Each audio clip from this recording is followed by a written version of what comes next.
जहां मौजूद हैं, ये वही इलाका है, ये वही एरिया है जहां से आई एक खबर ने पूरे हिंदुस्तान में सुर्खियां बटोर ली है। सीमा हैदर, जी हां, सीमा हैदर के ग्रेटर नोएडा के उसी रबूपुरा गांव में हम मौजूद हैं, जहां पर वो अब खुद को उस इलाके की बहू बताती है और ये कहती है कि यहां तक उसे अगर कोई खींच लाया है तो वो है उसका प्यार। यानी पाकिस्तान से आई सीमा को लेकर जो सवाल उठ रहे हैं, बात उस पर होगी। ये बड़ी कवरेज आप न्यूज नेशन पर देख रहे हैं। एक बार फिर से आप सभी का स्वागत है। मैं हूं आपके साथ पयोधी शशि। बिल्कुल पयोधी, और जिस बात का आपने जिक्र किया वो बहुत इंपॉर्टेंट बात है, क्योंकि ये सिर्फ अब ये रबूपुरा की चर्चा नहीं है, ये पूरे देश में चर्चा इस बात को लेकर है कि क्या सीमा जो पाकिस्तान से आई है वो सिर्फ क्या सचिन के प्रेम जाल में आई है, प्यार में आई है, क्या प्यार उसको खींच कर लाया, या वो पाकिस्तानी जासूस है, जिस बात की चर्चा सबसे ज्यादा है। क्योंकि एटीएस ने भी इसकी चर्चा शुरू कर दी है। एटीएस भी लगातार सवाल पूछ रही है और वो सवाल बहुत लाजमी है, क्योंकि कई ऐसे सवाल हैं कि जो 5वीं पास है, जो 5वीं तक पढ़ी हो, उसके पास 5 पासपोर्ट क्या कर रहे थे?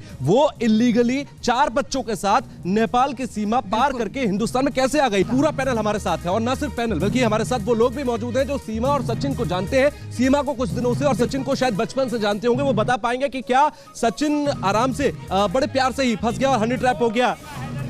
कुछ इस तरीके की बातें आप सुन रहे हैं यहाँ पर। सबसे पहले मैं आप लोगों का तारुफ करा देता हूं। हमारे साथ एक्ट्रेस मानवी तनेजा जी हमारे साथ हैं, आपका स्वागत है। हमारे साथ प्रियंका राणा जी हैं, जो कि राजनीतिक विश्लेषक भी है, समाज सेविका भी हैं, हमारे साथ जुड़ी हुई हैं, आपका भी स्वागत है। डॉक्टर नीति मोहिन भी हमारे साथ हैं, जो कि इस पर बातचीत करेंगे। पयोधी, मैं चाहूंगा बाकी गेस्ट का तारुफ आप कराएं लोगों से। बिल्कुल हमारे साथ राहुल लाल हैं, पॉलिटिकल एनालिस्ट हैं, आपका बहुत स्वागत है Rahul Lal ji. Ved Bhushan Sharma retired police officer हैं, हमारे साथ है। सर वेलकम, बहुत स्वागत है आपका। रुद्र विक्रम सिंह एडवोकेट है सुप्रीम कोर्ट के, आप सभी का बहुत स्वागत है। तो पूरा पैनल देखिए हमारे साथ मौजूद है। तो यहाँ पर कुछ लोग मौजूद हैं, उन्हीं से बात करते हैं। क्या नाम है आप? कुलदीप मीना।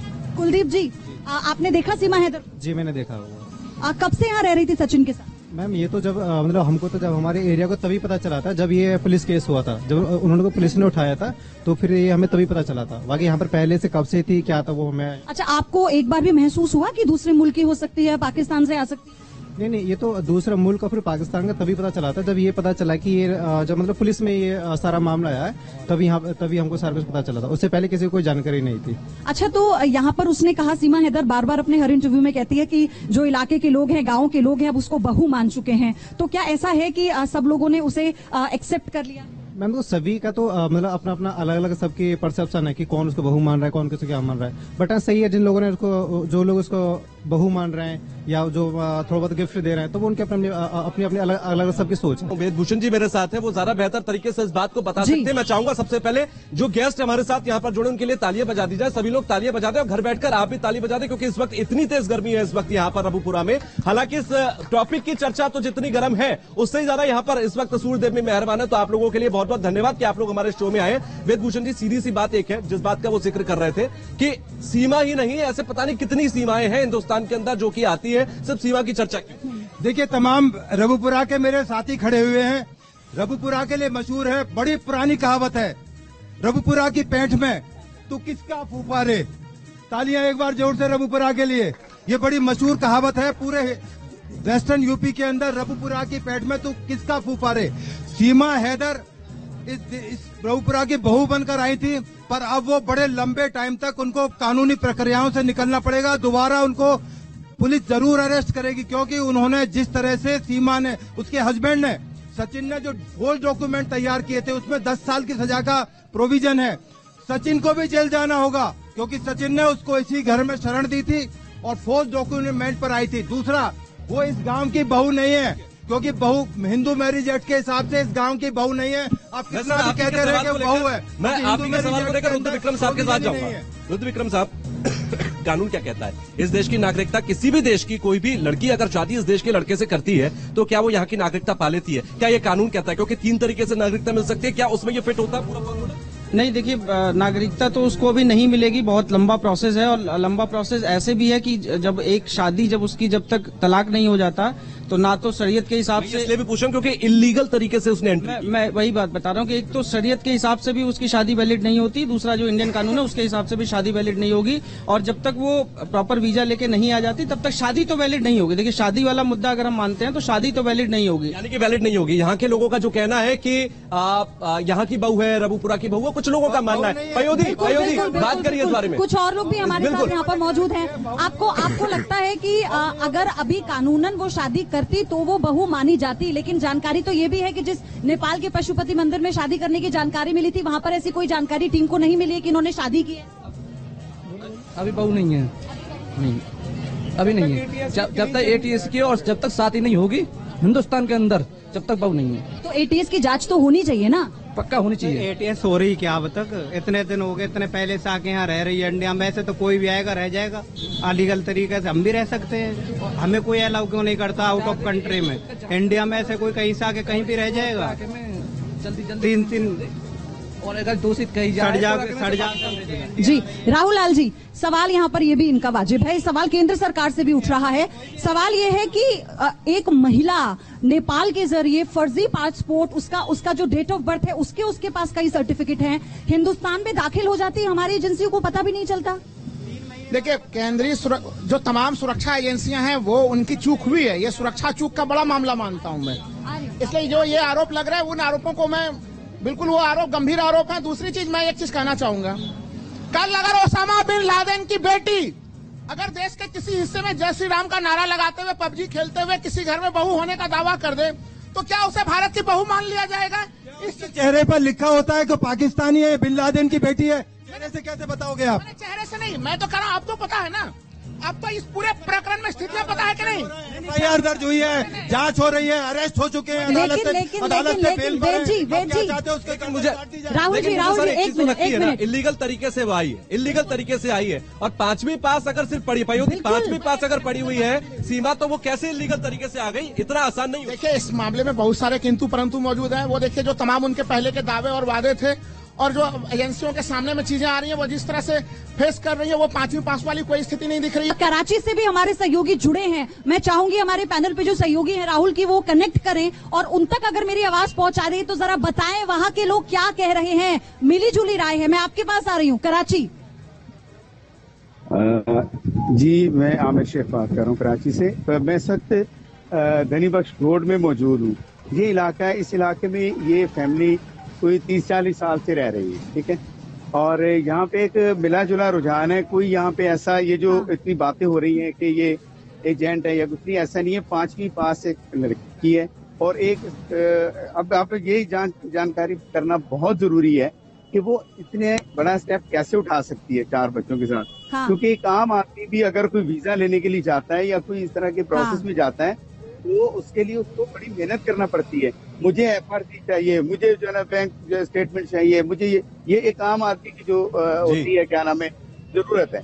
लेकिन यहाँ तो हम देख रहे हैं कि ये बड़ा ही अजीब केस है कि एक लड़की जो 5वीं पास है वो चली जाती है, पहले नेपाल जाती है, फिर शारजा जाती है, फिर वापस आती है, फिर बच्चों के साथ नेपाल जाती है और फिर नेपाल से उसको एंट्री मिल जाती है भारत में। ये भारत की तरफ भी एक ऐसा सवाल उठता है। मैं ये नहीं कह रहा कि किसी को कि ये कुछ वो है, लेकिन एक बिल्कुल आमिर एक सवाल मेरा ये है, पाकिस्तान के ही कई मीडिया पब्लिकेशन से जिनकी रिपोर्ट्स मैंने देखी और पढ़ी, उसमें उनका कहना था कि जो सीमा है वो पाकिस्तान में भी जिस जगह पर रह रही थी उसके आसपास कई लोगों से उसका मिलना जुलना था, उठना बैठना था। सचिन जैसे कई लोग वहां पर भी हैं। इसकी हकीकत आप बताइए, आपने तफ्तीश की होगी। ये मैं आपको दिखा रहा हूँ। ये देखिए, ये घर, और ये मेरे साथ ये किधर आए वजीर, ये वजीर जो है ना, ये बहुत अच्छी तरह उनको जानते हैं और इनके पास बहुत सारी मालूमात है ऐसी जो आप कह रहे हैं ना कि उनके किन के लोगों से दोस्तियां थी और ये वो सारा कुछ था। बिल्कुल मेरे ख्याल से यही हुआ है यहाँ पे कि उन्होंने अपनी इन दोस्तियों को और इन अपने जो उनके ताल्लुकात थे लोगों से। बनी रहिएगा, आपके पास मैं फिर से आऊंगी। हमारे साथ यहाँ महिला गेस्ट भी हैं, डॉक्टर नीति। एक महिला जो 5वीं पास है, हम और आप भी अगर विदेश जाएंगे तो थोड़ा तो सोचेंगे ना, थोड़ा समझेंगे कि वहां पर किस तरह का प्रोसेस है, किस तरह की चीजें होती है, पूरा पहले पढ़ते हैं, लोगों से फोन पर बात करते हैं, जानते हैं। आपको लगता है एक महिला जो इतनी वेल ऑफ है या एक महिला वो इतनी समझदार है, 5वीं पास, वो इतना बड़ा रूट तय करके 4 बच्चों को लेकर आ सकती है?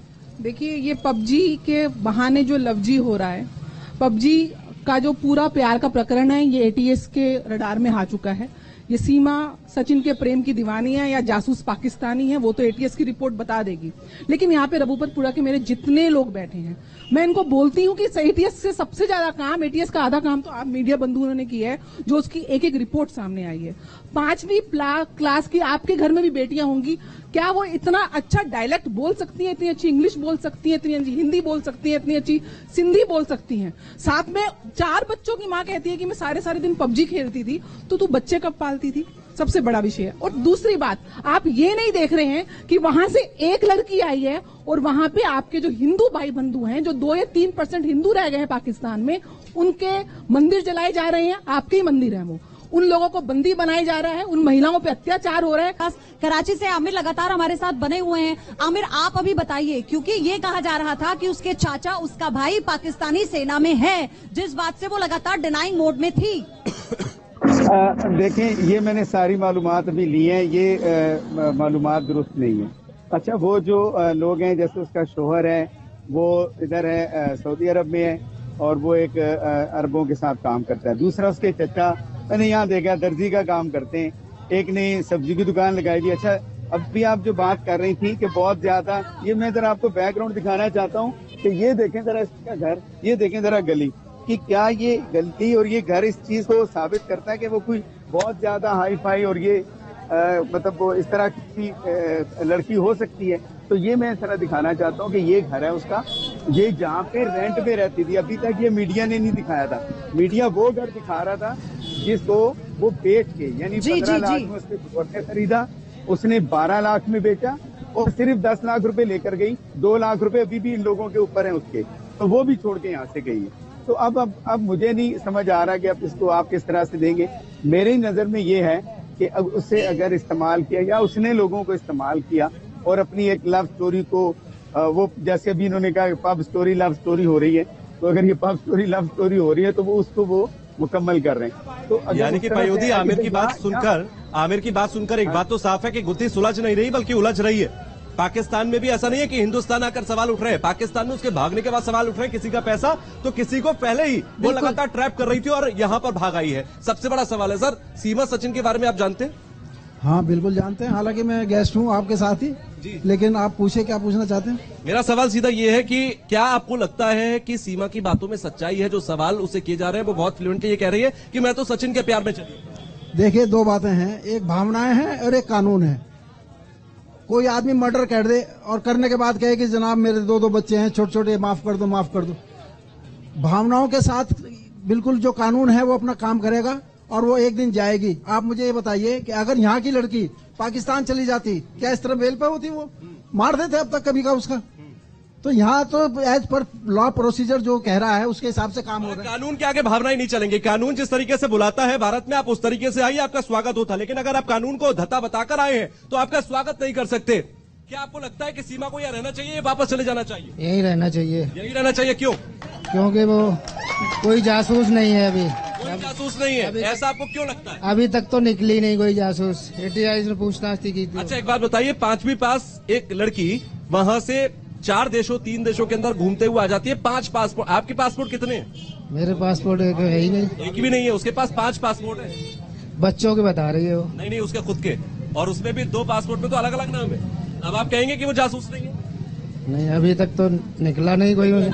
आपको लगता है कि सीमा हैदर की आंसुओं वाली स्टोरी यहाँ के लोगों को छू गई, वो बेचारी बन चुकी है? देखिए, मेरे देश की तो महानता ही यही है, प्यार मोहब्बत के नाम से जाना जाता है हिंदुस्तान। और अगर ये लोग प्यार दे रहे हैं तो ये मैं सम्मान करती हूँ इन लोगों का, सलाम है ऐसे लोगों का जो पाकिस्तान दुश्मन देश से भी आई है, उसको भी इतना प्यार दे रहे हैं। लेकिन बात ये आती है कि घुसपैठ करके अगर कोई महिला आती है तो तुषार, कराची चलते हैं आमिर के पास। बिल्कुल, कराची चलते हैं आमिर के पास, क्योंकि यहाँ के लोगों का जो मानना है वो तो ठीक है, लेकिन पाकिस्तान भी अपनी थ्योरी कह रहा है। आमिर, पाकिस्तान क्या कह रहा है? पाकिस्तान ये कह रहा है कि अव्वल तो पहले है कि आप कानूनी तौर पर उनको वापस भेज दें, ठीक है? और अगर आप उन्हें वापस नहीं भेजें तो बच्चों को वापस भेज दें। आप रख लीजिए सीमा को, अगर उनको वो लगता है ऐसा। तो दूसरी बात है कि कानून को अपना रास्ता लेने दीजिए। मैं बार बार एक ही बात कह रहा हूँ कि हमें कानून को रास्ता लेने देना चाहिए। कोई भी हो, आप हो, हम हो, जो भी हो, एक इलीगल तरीके से वो इन हुई है, उनको चाहिए उसी तरीके से उनके साथ रवैया रखा जाए जो एक गैर कानूनी तरीके से आदमी दाखिल होता है।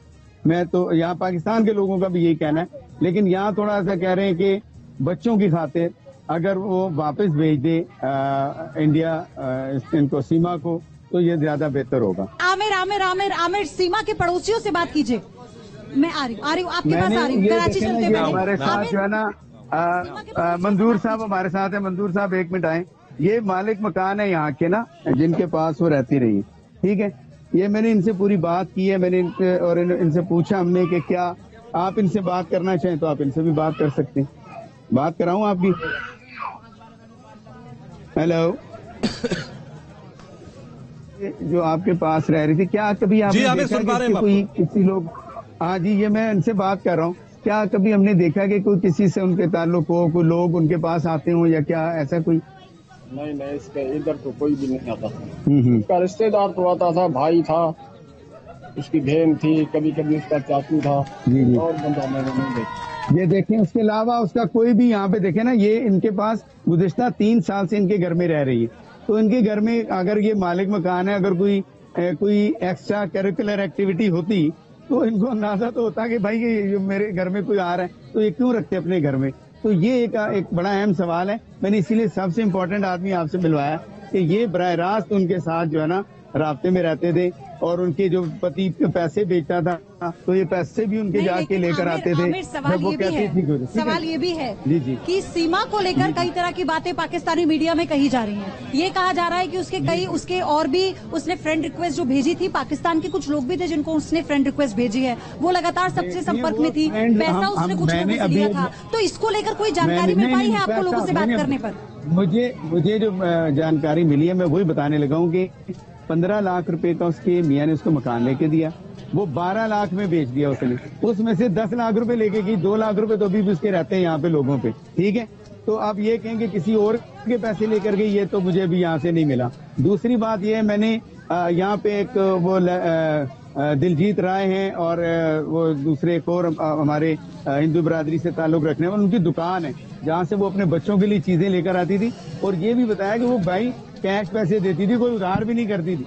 तो ये कहना कि कोई नेगेटिव एक्टिविटी उसकी थी, हाँ, ये जैसे हमने फ्रेंडशिप के हवाले से बात की है, तो मेरा ख्याल है कि मैं इसमें ये तो जाती अमल है लोगों का कि अगर वो कोई उनके दोस्त है या क्या है, लेकिन हम उसमें नेगेटिविटी की बात करें, ये मैंने आपको पहले भी कहा कि ये नहीं हो सकता कि वो अकेला सारा कुछ करे।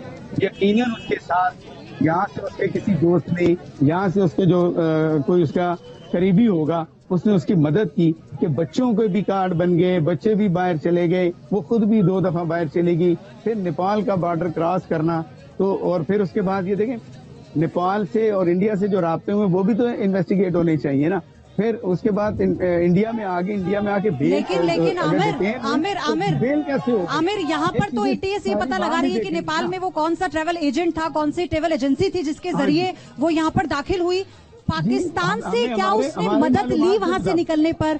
किन लोगों से मदद ली, ऐसा कुछ पता लग पाया?